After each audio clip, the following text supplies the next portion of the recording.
Once again good evening to all of you. आज हमारी date है 20th जनवरी और बढ़िया सा चैप्टर स्टार्ट करेंगे आज। नया चैप्टर है, इंटरेस्टिंग चैप्टर है, क्लास मिस मत करना। थर्ड बुक का लास्ट चैप्टर, चैप्टर नंबर 5। जी साथ साथ दोस्तों पहले नोटिंग करो, फिर आपको समझाऊंगा आराम से। करना क्या है, चैप्टर का नाम क्या है? चैप्टर का नाम है कैश फ्लो स्टेटमेंट। चैप्टर का नाम है कैश फ्लो स्टेटमेंट। पहला क्वेश्चन, वेटेज कितनी है? दोस्तों सीबीएसई का सैंपल पेपर बता रहा है एक क्वेश्चन 2 मार्क्स का है और एक क्वेश्चन 5 मार्क्स का है, यानी सर कुल मिला के इस साल 7 मार्क्स की वेटेज है इस चैप्टर की। तो 2 मार्क्स का एक क्वेश्चन आएगा और एक बड़ा क्वेश्चन आएगा 5 मार्क्स का, तो ये वेटेज है as per CBSE sample paper. कुछ बातें लिखते हैं। पहला पॉइंट, पहला स्टार, साथ साथ लिखना स्टार्ट करें आप। Cash flow statement is one of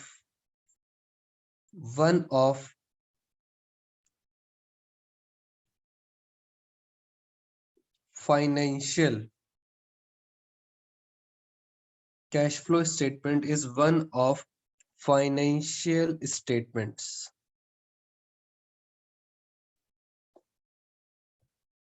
यानी कैश फ्लो स्टेटमेंट, ये जो स्टेटमेंट हम सीखेंगे आज, इज वन ऑफ, जितनी भी हमारी फाइनेंशियल स्टेटमेंट्स होती हैं जैसे balance sheet, profit and loss, तो कैश फ्लो स्टेटमेंट भी क्या है, is one of financial statement.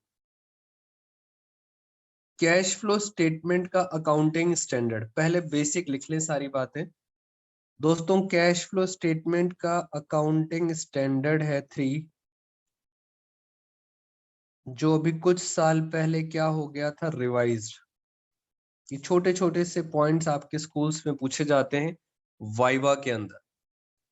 Cash flow statement में से आपसे प्रैक्टिकल क्वेश्चन भी पूछा जाता है और वाइवा का भी। तो AS3 revise, accounting standard 3 revise, ये किसका है, कैश फ्लो स्टेटमेंट का। अकाउंटिंग स्टैंडर्ड 3 दो बातें बताता है। एक बताता है मेथड्स, मेथड्स बताता है अकाउंटिंग स्टैंडर्ड, किस तरह से कैश फ्लो बनाना है। और कैश फ्लो स्टेटमेंट बनाने के दो मेथड्स हैं। एक है दोस्तों डायरेक्ट मेथड, एक मेथड है डायरेक्ट, दूसरा आप खुद बता सकते हो। जल्दी से बताओ इंटेलिजेंट बच्चों, जल्दी से बताइए बेटा, एक डायरेक्ट मेथड हुआ तो दूसरा कौन सा हुआ? जी फटाफट आप ही बच्चे मुझे चैट बॉक्स में बताएंगे, बताइए जरा। कितने अच्छे बच्चे हैं, हर्ष ने भी बता दिया, कोमलप्रीत, अभिषेक जैन। इसका मतलब मैंने तो पहले ही बोला था चैप्टर बहुत आसान है। एक डायरेक्ट मेथड हुआ, दूसरा कौन सा हुआ, इनडायरेक्ट मेथड। अब बहुत इंपॉर्टेंट बात बोलने जा रहा हूं और मेरी बात बहुत ध्यान से सुनेंगे सारे स्टूडेंट्स। एक है डायरेक्ट मेथड, दूसरा है इनडायरेक्ट मेथड। ऑलमोस्ट स्टूडेंट्स ने ज्वाइन कर लिया है दोस्तों। जब हम आपके सीपीएससी के सैंपल पेपर और सीपीएससी बोर्ड एग्जाम की बात करते हैं तो आपके कोर्स में डायरेक्ट मेथड आएगा, सॉरी इनडायरेक्ट मेथड। आपके कोर्स में कौन सा आएगा, इनडायरेक्ट मेथड। आपने मेरे साथ यही सीखना है। बट ध्यान से, ये जो डायरेक्ट मेथड है दोस्तों, इसका एक छोटा सा क्वेश्चन आपसे पूछा जाता है जब आपके स्कूल में प्रोजेक्ट सबमिट होता है, वाइवा, वाइवा होता है उस टाइम आपका एक रिटर्न पेपर भी होता है, छोटा सा 2 मार्क्स का। तो डायरेक्ट मेथड सिर्फ उसमें पूछा जाता है, वाइवा में और रिटर्न में। तो अगर हम बात करें सीबीएसई की, तो सीबीएसई के अंदर आपके कोर्स में कौन सा मेथड है? Indirect method. बट आपके स्कूल्स में जब प्रोजेक्ट सबमिट होगा तब 2 नंबर में आपसे छोटा सा पूछेंगे डायरेक्ट मेथड। तो मैं डायरेक्ट मेथड आपको बिल्कुल लास्ट में कराऊंगा, पहले हम फोकस करेंगे इनडायरेक्ट मेथड। क्या आपको मेरी बात समझ आई है? जल्दी से बताइए यस और नो। Is this clear? हमारे कोर्स में कौन सा मेथड है बेटा, जल्दी से बताओ। क्या ये बातें आपको मेरी समझ आई हैं? फटाफट एवरीवन, अंजलि, कोमलप्रीत, आशीष लोहिया। इनडायरेक्ट मेथड कोर्स में है, वाइवा के अंदर डायरेक्ट मेथड पढ़ेंगे। हर्ष का आंसर आ गया, आशीष वेरी गुड। चलिए, तो मेथड तो हमने आपको बता दिया AS3। और क्या बताता है AS3? AS3 बताता है फॉर्मेट, कि इस कैश फ्लो स्टेटमेंट का फॉर्मेट कैसा होना चाहिए, और वो फॉर्मेट है वर्टिकल, यानी ऐसा बनेगा लंबा लंबा, इस तरह से लंबा लंबा क्या बनेगा? Cash flow statement.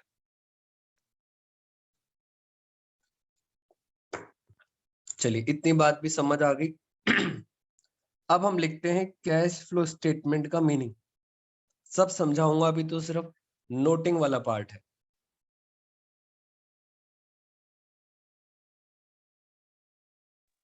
चलिए, लिखना स्टार्ट करें। Cash flow statement is a statement, दोस्तों मेरे साथ साथ नोट्स बना लो। Cash flow statement is a statement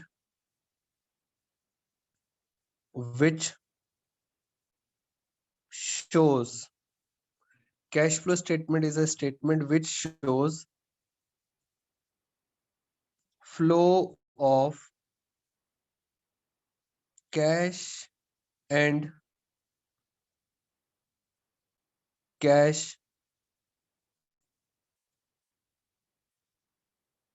equivalents. Cash flow statement is a statement which shows flow of cash and cash equivalents during a reporting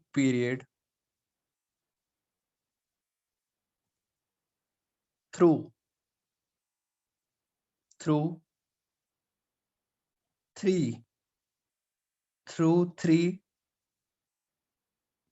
different activities.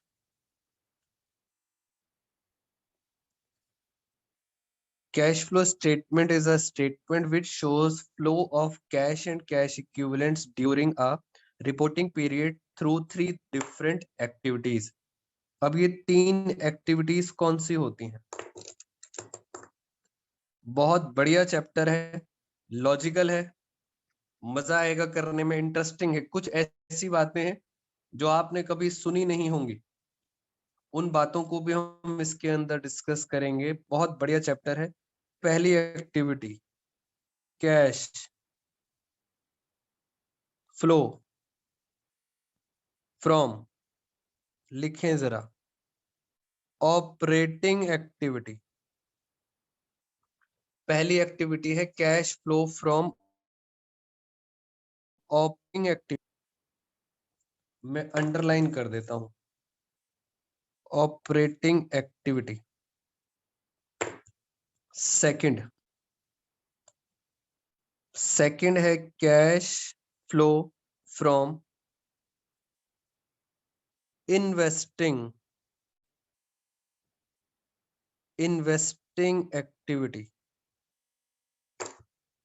अब sir ये क्या क्या चीजें होती हैं, अभी सब बताऊंगा, अभी तो सिर्फ लिख रहे हैं। तीसरी एक्टिविटी, कैश फ्लो फ्रॉम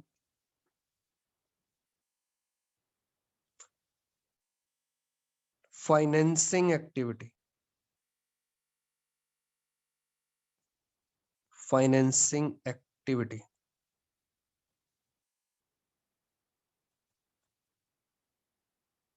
ये लो। Financing activity. तो 3 एक्टिविटीज हैं कैश फ्लो स्टेटमेंट के बारे में मैंने आपको बता दिया। और अब हमें क्या क्या सीखना है, हर पॉइंट के ऊपर क्वेश्चंस आ रहे हैं। Cash flow statement is a statement which shows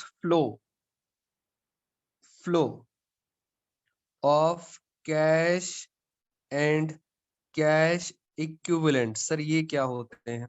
during a reporting period through 3 different activities. ये मैंने आपको एक्टिविटीज बता दी, ऑपरेटिंग, इन्वेस्टिंग, फाइनेंसिंग। हम इनको छोटा छोटा कैसे याद रखेंगे? इसको हम याद रखेंगे ओए। ओए का मतलब ऑपरेटिंग। फिर हम याद रखेंगे आईए। आईए का मतलब इन्वेस्टिंग। और एफए फाइनेंसिंग। तो 3 एक्टिविटीज हैं। अब जरा पॉइंट स्टार्ट करते हैं आपके साथ। दोस्तों अगर नाम पे जाओगे तो नाम से ही क्लियर है, एक ऐसी स्टेटमेंट बनानी है जो ये दिखाए फ्लो। फ्लो दिखाए। फ्लो किसका?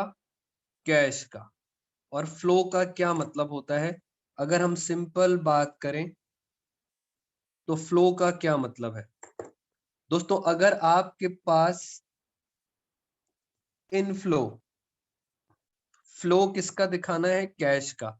अगर आपके पास कैश आ रहा है, सिर्फ कैश पर ध्यान देना, सिंपल भाषा में मुंशी बन जाओ।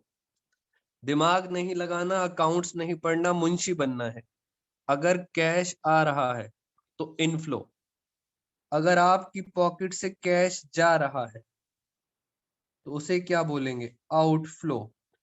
और अगर आपकी पॉकेट में कुछ नहीं हो रहा, नो फ्लो। तो बस इतना बताना है, फ्लो कैश आ रहा है, जा रहा है, या कुछ नहीं हो रहा, इनफ्लो, आउटफ्लो, नो फ्लो। तो ये जो 2 मार्क्स का जो क्वेश्चन है उसके अंदर आपसे यही सारी बातें पूछी जाएंगी जो इस पेज पे लिखी हुई हैं। बस मुझे अब आपको एक चीज और बतानी है, sir cash and cash equivalent क्या होता है, एक ये डिस्कस करना है। और इनके जरा आपके साथ में एग्जांपल डिस्कस करता हूँ। तो दोस्तों पहला क्वेश्चन हमारा यहाँ से स्टार्ट होगा और बहुत इजी चैप्टर है, इनफ्लो, आउटफ्लो, नो फ्लो। आइए जरा हम चलते हैं आगे। ये बताइए क्या आपने ये पेज नोट कर लिया है? फिर मैं आगे चलूंगा। बेटा जल्दी से मुझे अब ये बताओ, अदरवाइज फिर मैं वेट करता हूँ। क्या आप सबने ये सुहानी गोयल का आंसर आ गया, तनिषा, यश लोहिया? यस, ये आपने नोट कर लिया है। जिन्होंने नोट नहीं करा वो इसका स्क्रीनशॉट ले लो।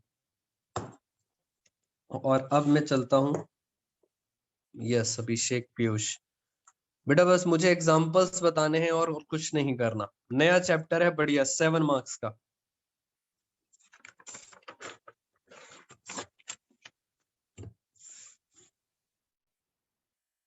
एक एक करके एग्जाम्पल। और आप सारे बच्चे मुझे जरा चैट बॉक्स में बताएंगे कि इनफ्लो होगा, आउटफ्लो होगा, या नो फ्लो होगा। मैं एक एक करके स्टार्ट करता हूँ एग्जाम्पल। अभी हमारे साथ बेटा जपनीत, काशवी, उर्शिता, याशिका। बेटा सब बच्चे रिप्लाई किया करो स्पीड से, नया चैप्टर स्टार्ट किया है। चलिए फर्स्ट ट्रांजेक्शन। फर्स्ट ट्रांजेक्शन मुझे बताओ, वेजेस पेड। बस आप इतना बता दो, इनफ्लो है या आउटफ्लो है, आराम से बताओ, साफ पता लग जाएगा। अकाउंट्स में दिमाग मत लगाना। ये देखो क्या लिखा है, पेड, इसका मतलब पैसा गया। Very good. जल्दी से वासु, उर्शिता, कोमल, जपनीत। पैसा गया इसका मतलब ये क्या बन गया? ये बन गया आउटफ्लो, पैसा जा रहा है। Very good Piyush. खत्म। मैं भी आपसे सिंपल सिंपल ट्रांजैक्शंस करूंगा, फिर मैं धीरे धीरे करके मुश्किल करता जाऊंगा। लॉजिक पे ध्यान देना। अब बताओ, रेंट रिसीव्ड लो सर, रेंट रिसीव्ड, मुंशी बन जाओ। रिसीव पैसा आ रहा है, इसका मतलब आंसर क्या हुआ?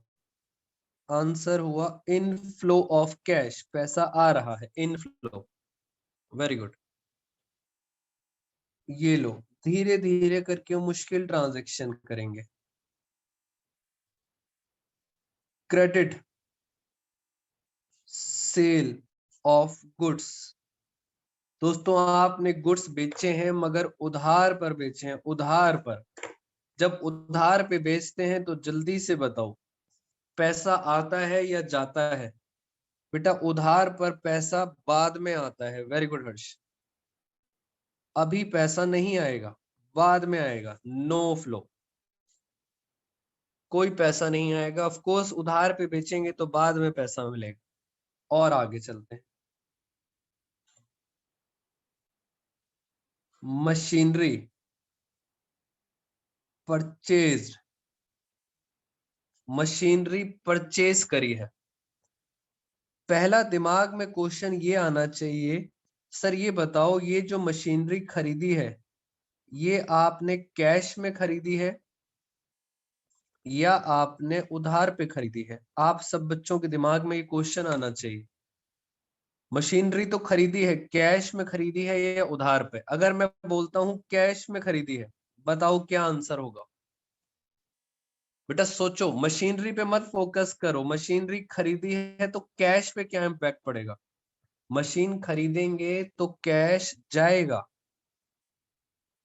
बेटा कैश जाएगा, आउटफ्लो। Very good.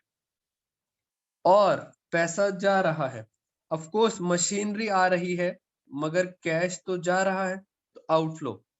अगर उधार पे खरीदते हैं तो सर ना ही कैश आएगा ना ही कैश जाएगा, इसका मतलब नो फ्लो।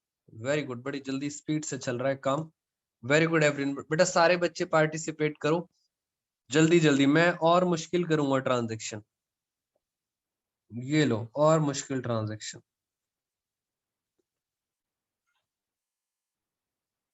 धीरे धीरे आप बच्चों के साथ मुश्किल ट्रांजैक्शन। Depreciation on machinery. अब बताओ, सोच के दिमाग लगाना।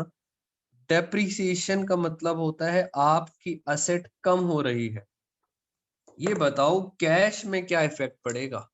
अभिषेक कोमल का आंसर सबसे पहले आ गया, हर्ष का आंसर। दोस्तों कैश पे अंजलि, बेटा कैश पे क्या फर्क पड़ेगा? वासु, तनिषा, आयुष। बेटा डेप्रीसिएशन का मतलब होता है असेट की वैल्यू कम होना। कैश से कोई इंपैक्ट नहीं पड़ता, आपकी असेट की वैल्यू कम होती रहती है। जैसे ये मैंने कैलकुलेटर खरीदा था 200 रुपीज का, इसको यूज करते करते अब इसकी वैल्यू बची है 50 रुपए मार्केट में। तो इसमें क्या कोई कैश चला गया? तो आंसर इज नो। डेप्रीसिएशन से सिर्फ वैल्यू कम होती है, इसका मतलब इसमें कोई फ्लो नहीं होगा, नो फ्लो ऑफ कैश। कोई फ्लो नहीं है ना, इनफ्लो है। राहुल गुप्ता का आंसर आ गया। 6, बेटा डेप्रीसिएशन में कभी कोई कैश ना आता है ना जाता है। और बताता हूं मैं आपको। ये बताओ मुझे,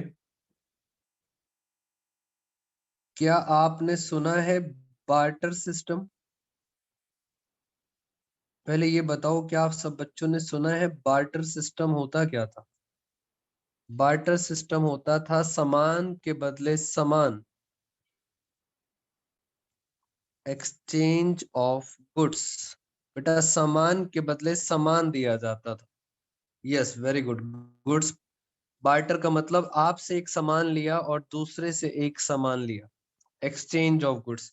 यानी सर बार्टर सिस्टम जब भी था उस टाइम कैश होता नहीं था, नो फ्लो होता था, नो फ्लो ऑफ कैश। जैसे मैं आपको बताऊं, इसकी एक ट्रांजैक्शन बताता हूं, ध्यान से देखना। Furniture purchased from vendor bye issuing shares. इसको ध्यान से समझो, आपने फर्नीचर तो खरीदा है, वेंडर सेलर, आपने फर्नीचर तो खरीदा है मगर उसके बदले क्या दिए हैं, शेयर्स। इसका मतलब एक तरफ से आपके पास आ रहा है फर्नीचर, फर्नीचर आ रहा है, और दूसरी तरफ से आपके पास से क्या जा रहा है, आपके पास से जा रहे हैं shares. This is called barter system. Cash के बारे में क्या कहते हो दोस्तों, कैश दिखाई दे रहा है, कैश नहीं दिखाई दे रहा, इसका मतलब ये भी क्या हो गया, नो फ्लो। सिर्फ कैश पे फोकस करना, कैश पे। यस, तो जब भी हम फर्नीचर खरीदते हैं और उसके बदले हम शेयर्स देते हैं तो कैश पे इंपैक्ट नहीं पड़ता, आंसर क्या आ जाता है, नो फ्लो। चलिए पहले ये मुझे बताइए कि आपको कोई बेसिक आइडिया मिला, मैं अभी और मुश्किल करता जाऊंगा ट्रांजैक्शन। बेटा जल्दी से बताओ, क्या ये क्लियर है आप सब बच्चों को? मैं अभी और मुश्किल करूंगा ट्रांजैक्शंस आपके साथ। जी फटाफट, राहुल, आशीष।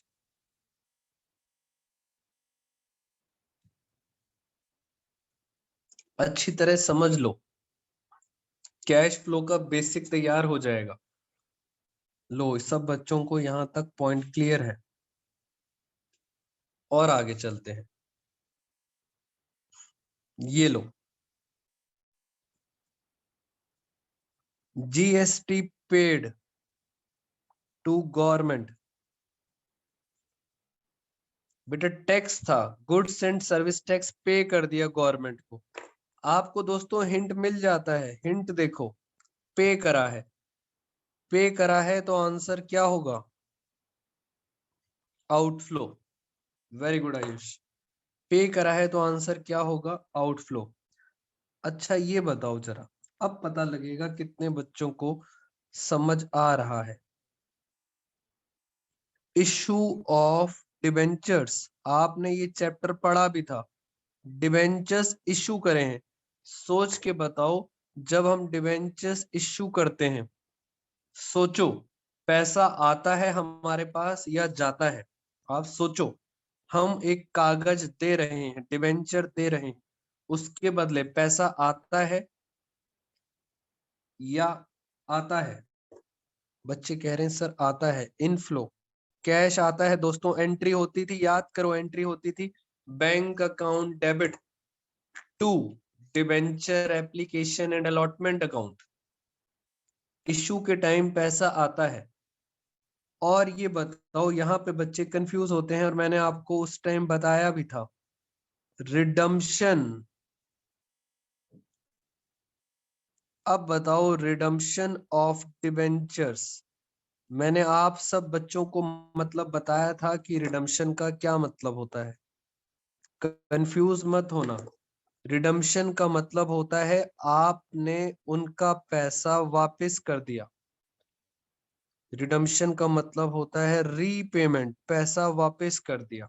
और अगर आप पैसा वापस करोगे तो आपकी पॉकेट से पैसा जाएगा, इसका मतलब क्या होगा, ये आउटफ्लो। ये भी क्या हो गया, आउटफ्लो। अभी और ट्रांजैक्शन डिस्कस करनी है मेरे से, यही सारी चीजें आएंगी तो आज पहली क्लास है, क्लैरिटी के साथ कवर कर लेते हैं हम। कितनी ट्रांजैक्शन हो गई थी हमारी, 9। इश्यू भी खत्म। इश्यू ऑफ शेयर्स क्या होगा, इश्यू ऑफ शेयर्स के अंदर भी इनफ्लो होगा। बेटा शेयर इश्यू करते हैं तो पैसा आता है। 10th, 10th।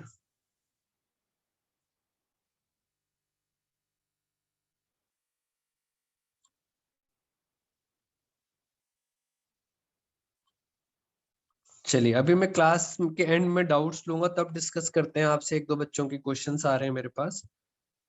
पॉइंट नंबर 10, इसको देखते हैं, सुनना मेरी बात ध्यान से। मैंने यहाँ पे लिखा,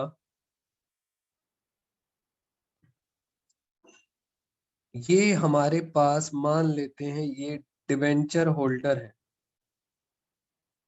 ये हमारे पास कौन है? Debenture holder. दोस्तों डिबेंचर होल्डर अपना पैसा मांग रहे हैं आपसे, आपसे अपना पैसा मांग रहे हैं। जी वेरी गुड बेटा, लास्ट में डाउट्स लेंगे, लीव नहीं करेंगे, डोंट वरी। डिबेंचर होल्डर्स अपना पैसा मांग रहे हैं, इनको आपने कन्वर्टेड इनटू शेयर्स। बेटा डिबेंचर्स होल्डर्स को आपने क्या दे दिया? वो पैसे मांग रहे थे, उसके बदले आपने अपनी कंपनी के क्या दे दिए? शेयर्स दे दिए। डिबेंचर्स के बदले शेयर्स मिल गए। सोच के बताओ कैश पे क्या इफेक्ट पड़ा? बेटा डिबेंचर्स के बदले शेयर्स दिए हैं, एक हाथ से डिबेंचर सर्टिफिकेट लिया, दूसरे हाथ से शेयर दे दिया, कैश में तो सर कुछ नहीं हुआ, नो फ्लो। कैश में कुछ नहीं हुआ, नो फ्लो। लो एक बच्चे का डाउट है, issue of shares to public. दोस्तों पब्लिक को हम शेयर्स क्यों देते हैं? याद करो हमारी एंट्री पता है क्या होती थी? हम टर्म 1 के अंदर पढ़ते थे, पैसा आता था बैंक अकाउंट डेबिट, और जाते क्या थे? शेयर जाते थे, शेयर कैपिटल अकाउंट। तो हमने पब्लिक को शेयर्स दिए हैं, किस लिए? हमें क्या मिलेगा? पैसा मिलेगा। इसका मतलब ये हमारे लिए क्या हो गया? इनफ्लो हो गया। दोस्तों पैसा मिलता है, शेयर्स इश्यू करते हैं तो आपको पैसा मिलता है, इसलिए इनफ्लो है। बट ध्यान से सुनना मेरी बात, मैं यहाँ पे लिख रहा हूं और यहाँ पे धीरे धीरे करके बच्चे कंफ्यूज होना स्टार्ट हो जाएंगे। Issue of bonus shares. दोस्तों इस वर्ड पर ध्यान दो, ये क्या लिखा है? Bonus shares. बोनस का क्या मतलब होता है? बोनस का मतलब होता है फ्री ऑफ कॉस्ट। नालायक बच्चे हैं, नो फ्लो आउट फ्लो कह रहे हैं, लॉजिक तो समझो। बोनस का मतलब होता है फ्री ऑफ कॉस्ट। जैसे दिवाली पे बोनस मिलता है एम्प्लॉयज को, ऐसे हमने दिवाली पे अपनी कंपनी के शेयर्स बांट दिए, फ्री में बांट दिए। बेटा नॉर्मली शेयर्स देते हैं तो आपको क्या मिलता है? पैसा। नॉर्मली शेयर्स बांटते हैं तो आपको मिलता है पैसा। ये तो आप फ्री में शेयर बांट रहे हो। फ्री में बांट रहे हो तो बताओ इनफ्लो होगा, आउटफ्लो होगा या नो फ्लो होगा? 2-3 बच्चों का आंसर ठीक आया है, यस। फ्री में बांट रहे हो, बोनस का मतलब होता है फ्री में, आंसर हुआ नो फ्लो। ये होता है इसका आंसर। मैं आपको एंट्री करके दिखाता हूं, कंपेयर कर लेना ध्यान से। ऊपर लिखा था बैंक टू शेयर, देखो यहाँ भी शेयर तो गया, शेयर कैपिटल अकाउंट, यहाँ भी शेयर तो गया। बट जब फ्री में बांटते हैं तो फ्री में हम यूज करते हैं profit and loss, statement of P and L, हम ये यूज करते हैं। तो बैंक की जगह आपने क्या यूज करा है? Statement of P and L. This is called free of cost. तो यहां भी आंसर हो गया नो फ्लो।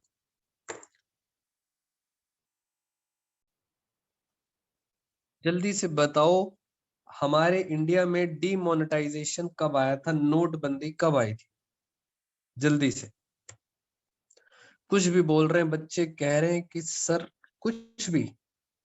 बेटा डीमोनेटाइजेशन किसी बच्चे को, हाँ अंजलि कुमारी, आयुष, ये 2-3 बच्चों ने आंसर सही दिया। Ayush very good. दोस्तों डीमोनेटाइजेशन आया था 8 नवंबर 2016। और मुझे आज भी याद है हमारे prime minister honourable Modi ji 8 बजे न्यूज पर उन्होंने धमाका मचा दिया था।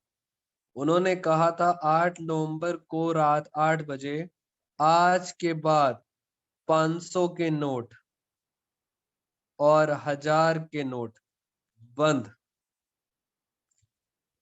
500 और 1000 के नोट बंद कर दिए थे उन्होंने। मुझे इसलिए डर लग रहा था, पहले मैं वीडियो स्टॉप कर दूं जरा। हाँ बेटा, ब्लैक मनी का चक्कर होता है सारा। तो 500 और 1000 के नोट क्या कर दिए थे, बंद कर दिए थे। इसका अकाउंट से क्या रिलेशन है दोस्तों? आप कॉमर्स के स्टूडेंट्स हैं, आपको ये बिजनेस की बात समझ आनी चाहिए। मैं आपको बताता हूं क्या लिंक है इसका।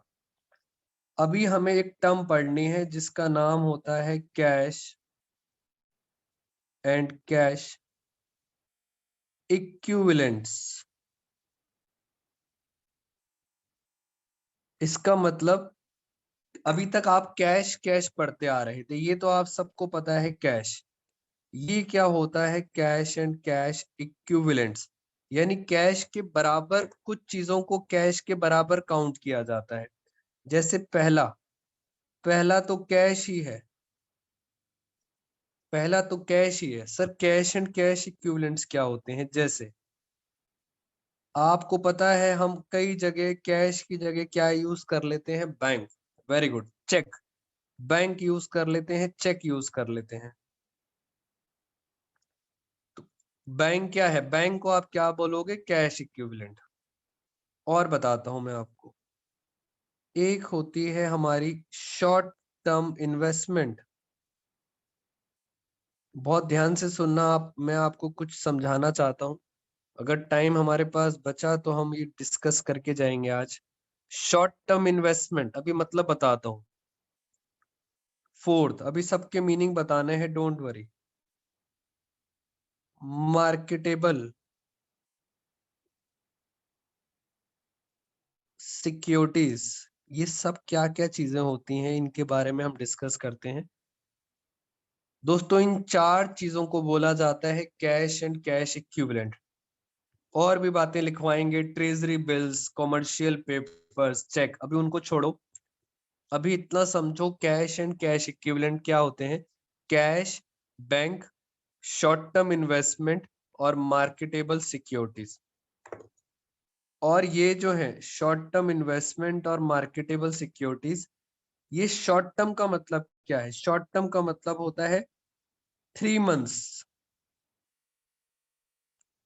3 महीने या उससे कम।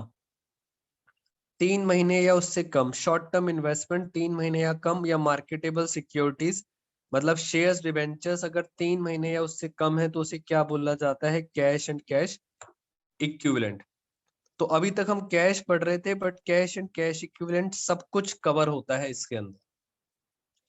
अब इनको समझने का एक बड़ा आसान तरीका, हमने अपनी सीए की क्लासेस में हमारे सर ने बताया कि आप इन चारों को ये मान के चलो, ये चारों क्या है। बहुत आसान तरीके से उन्होंने बताया, आप ये मान के चलो, ये चारों आपकी पॉकेट्स हैं। बेटा ये आपकी पॉकेट्स हैं, चारों की चारों। कितनी पॉकेट्स हैं? 4। Cash, bank, short term investment और मार्केटेबल सिक्योरिटीज, ये हमारी क्या है, पॉकेट्स है। अब आपसे एक छोटा सा मैं क्वेश्चन पूछता हूं, मुझे बताओ, एक पॉकेट, यहां पे बताते हैं, ये हमारी 4 पॉकेट है। इस पॉकेट में 500 रुपए रखे हैं। हमने इस पॉकेट से अपनी दूसरी पॉकेट में, इस पॉकेट से पैसा निकाला और दूसरी पॉकेट में पैसा डाल दिया। यहां से 500 रुपए निकाले और दूसरी पॉकेट में 500 रुपए डाल दिए। यानी इस पॉकेट में पैसा आया, इस पॉकेट से पैसा चला गया। आप मुझे जल्दी से बताइए बेटा, कैश इनफ्लो है या आउटफ्लो है या नो फ्लो है? जल्दी से लॉजिकली बताओ। ये मेरी ही पॉकेट है, एक पॉकेट से नोट निकाल के दूसरी पॉकेट में रखा, so answer is no flow. बहुत सिंपल सा लॉजिक, क्योंकि ये आपकी पॉकेट्स है। मैं एक और क्वेश्चन पूछता हूं, इस पॉकेट में 200 रुपीज का नोट था और इस पॉकेट को निकाल कर, इस पॉकेट से पैसे निकाले और दूसरी पॉकेट में पैसे डाल दिए, क्योंकि 4 पॉकेट है, 4 पॉकेट हैं, किसी भी पॉकेट से पैसा निकालो, किसी भी पॉकेट में पैसा डालो, आंसर क्या होगा? नो फ्लो, क्योंकि पैसा आपके पास ही है, आप घर पे ट्राई भी कर सकते हो। वैसे ही आजकल हम सब खाली बैठे रहते हैं। यस, एक पॉकेट से पैसा निकालो और अपनी दूसरी पॉकेट में डाल के देखना, पता लग जाएगा कैश आ रहा है या जा रहा है। तो आंसर क्या होगा? No flow. तो ये चारों क्या है? पॉकेट है। शॉर्ट टर्म इन्वेस्टमेंट, कहीं भी पैसा इन्वेस्ट करा है, कितने महीने के लिए? 3 महीने या उससे कम। हाँ, अच्छा होमवर्क दिया है, बच्चे कह रहे हैं सर बढ़िया होमवर्क है, आज यही ट्राई करेंगे। एक पॉकेट से पैसा निकालेंगे और दूसरी पॉकेट में डाल के चेक करेंगे, आंसर आएगा नो फ्लो। सर इसका डीमोनेटाइजेशन से क्या मतलब था? आप जरा सुनना मेरी बात ध्यान से। दोस्तों 8 नवंबर को जैसे ही रात को 8 बजे, मैं इस टॉपिक को कंटिन्यू करूंगा नेक्स्ट क्लास में आपके साथ। अभी हमारे पास 5-6 मिनट्स हैं, जरा देखते हैं। 8 नवंबर को 8 बजे 500 और 1000 के नोट का क्या हुआ? ये नोट बंद कर दिए गए और जैसे ही ये नोट बंद किए, बेटे पूरे इंडिया में हाहाकार मच गया और सारे लोगों ने क्या दिमाग लगाया, ध्यान से सुनना।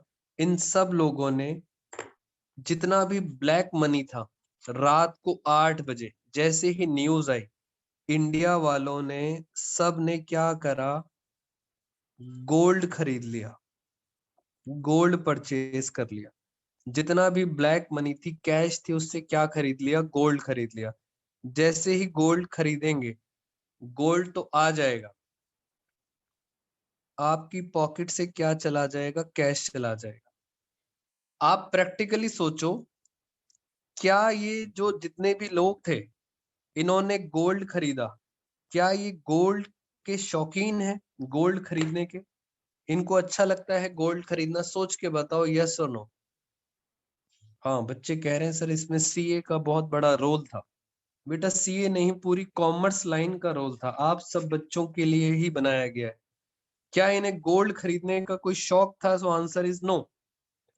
इन्होंने ये गोल्ड खरीदा सिर्फ थोड़े से टाइम के लिए। मैं आपको बता देता हूं, इन्होंने जो गोल्ड खरीदा था, सिर्फ मात्र 2 महीने के लिए खरीदा था, 2 मंथ्स के लिए। 2 मंथ्स के बाद ये गोल्ड बेच देंगे और जब ये गोल्ड बेचेंगे, मान लेते हैं इन्होंने गोल्ड खरीद लिया 4 लाख रुपए का, सिर्फ कितने महीने के लिए खरीदा? 2 महीने के लिए। और 2 महीने बाद जब ये गोल्ड बेचेंगे, तो बेचने के बाद क्या लगता है इनको? ओल्ड करेंसी मिलेगी या न्यू करेंसी? बेटे जब 2 महीने बाद गोल्ड बेचेंगे, इनको पुरानी करेंसी मिलेगी या नई? न्यू करेंसी मिलेगी। न्यू करेंसी का मतलब है जो आजकल करेंसी नोट चल रही है, इसका मतलब उसको बोलेंगे वाइट इनकम। ये वाइट मनी होगी, न्यू करेंसी। तो लोगों ने क्या करा? लोगों ने पहले गोल्ड खरीदा, अपना सारा का सारा कैश ज्वेलर्स को दे दिया और 2 महीने बाद इस सारा का सारा गोल्ड बेच दिया, सेल कर दिया और वहां पे क्या आ गई? New currency. और दोस्तों ये सारा का सारा कैश कहाँ पहुंच गया? ज्वेलर्स के पास। और मैं आपको बता देता हूँ, गांधीनगर में, कृष्णा नगर, लाल क्वार्टर में उसी दिन ज्वेलर्स के पास इनकम टैक्स की रेड पड़ना स्टार्ट हो गई, क्योंकि इतना ज्यादा पैसा आता जा रहा था ज्वेलर्स के पास, वहां पे इनकम टैक्स की रेड पड़ी। इस कहानी को मद्देनजर रखते हुए मेरा आपसे एक क्वेश्चन, ध्यान से सुनना। बेटा हम अकाउंटेंट हैं, गोल्ड खरीदा है 2 महीने के लिए, गोल्ड खरीदा है 2 महीने के लिए। हाँ बेटा, ये और प्रैक्टिकली बताऊंगा आप सबको ऑफलाइन के अंदर क्या हुआ था। गोल्ड खरीदा है 2 महीने के लिए, क्या मैं बोल सकता हूँ इन्वेस्ट करा है पैसा? कहीं इन्वेस्ट करा है शॉर्ट टर्म? शॉर्ट टर्म मतलब 3 महीने और कम। क्या मैं बोल सकता हूँ गोल्ड को शॉर्ट टर्म इन्वेस्टमेंट है मेरी, कहीं पे मैंने पैसा इन्वेस्ट करा है? सो आंसर इज यस बेटा, आंसर यस। हमने गोल्ड खरीदा है 2 महीने के लिए। जल्दी से बताओ, जब गोल्ड खरीदूंगा 2 महीने के लिए, अब आप सब बच्चे बताओ, इनफ्लो होगा, आउटफ्लो होगा या नो फ्लो? बताओ, इनफ्लो, आउटफ्लो, नो फ्लो? बेटा इतनी सारी कहानी सुना दी, उसके बाद भी बच्चों ने आंसर गलत दिया। दोस्तों गोल्ड खरीदा, गोल्ड हमारी क्या बन गई? Short term investment. गोल्ड हमारी क्या बन गई? Short term investment. गोल्ड आ रहा है और जा क्या रहा है? कैश जा रहा है। और अभी बताया था ये दोनों आपकी क्या है? अभी अभी मैंने बताया था, नालायक बच्चे हैं, ये दोनों आपकी क्या है? पॉकेट्स हैं। एक पॉकेट में पैसा आ रहा है और एक पॉकेट से पैसा जा रहा है। बेटा गोल्ड शॉर्ट टर्म इन्वेस्टमेंट है 2 महीने के लिए। अगर एक पॉकेट से पैसा आएगा और एक पॉकेट से पैसा जाएगा तो आंसर क्या होगा? आंसर होगा नो फ्लो। यही तो मुश्किल चीज थी। गोल्ड खरीदा और गोल्ड बेचा, ये दोनों पॉकेट है। गोल्ड कौन सी पॉकेट है? Short term. कैश भी एक पॉकेट है। इसका मतलब आंसर क्या होगा? No flow. अब बताओ, 2 महीने बाद जब गोल्ड को बेचेंगे, बेटा आप बताओ, 2 महीने बाद, जैसे लिखा नहीं आता मूवीज के अंदर, 12 साल बाद, 2 मंथ्स लेटर, 2 महीने बाद जब हम गोल्ड बेचेंगे, गोल्ड क्या है? गोल्ड है शॉर्ट टर्म इन्वेस्टमेंट। जब गोल्ड बेचेंगे तो माइनस हो जाएगा। गोल्ड तो चला गया, और क्या आएगा? और आएगा कैश। बेटा गोल्ड चला गया और कैश आ गया। गोल्ड ये भी एक पॉकेट है और एक ये भी पॉकेट है। इसका मतलब this is called no flow of cash. इसका मतलब जब गोल्ड खरीदेंगे तो भी नो फ्लो, और जब बेचेंगे तो भी नो फ्लो। दोस्तों ये हमारा टॉपिक खत्म हुआ है। इसी टॉपिक को हम कंटिन्यू करेंगे, आपके बहुत सारे डाउट्स भी हैं इस टॉपिक के अंदर। बेटा नेक्स्ट क्लास में और सोचना, और इन डाउट्स के बाद हम आज नेक्स्ट क्लास स्टार्ट करेंगे। आज की क्लास में दोस्तों इतना ही। Thank you so much all of you. Take care everyone.